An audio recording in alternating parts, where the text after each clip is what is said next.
Andito na naman tayo sa part 3 na nagkatotoong panaginip sa aking buhay. Ang panaginip na ito ay ang panahong wala akong trabaho. Araw-araw akong naghahanap ng trabaho.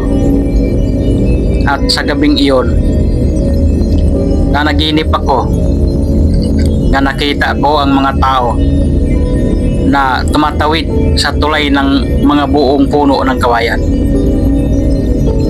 At gusto kong sumunod sa kanila. Ngunit nang humakbang na ako sa kawayang tulay, bigla itong naglaglagan sa bangin. At buti na lang nakahawak ako sa gilid ng bangin. At may lumapit sa akin na isang lalaki na nakasuot ng puting long sleeve at itim na pants. May dala-dala siyang gitara. Inaabot ang kamay niya sa akin para kaniya akong tulungan. At nagising ako. Kinabukasan, umalis ako sa aking tinulugan para maghanap ng trabaho. At nakahanap rin ako sa wakas.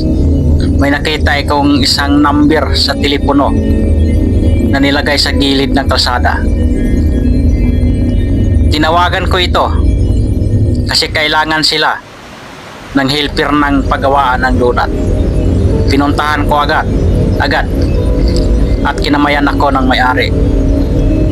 Pagkarating ng isang linggo, pagka sa araw ng Sabado, sinabihan ako o kaming lahat na huwag umalis dahil may praying meeting daw sa taas.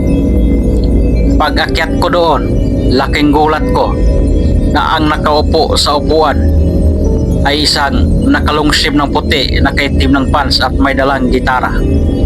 Pastor pala iyon. Ang kulay ng kaniyang puting long sleeve at itim na pants at gitara, yun ang nakita ko sa aking panaginip. Yun ang panaginip kong nagkatotoo para sa akin.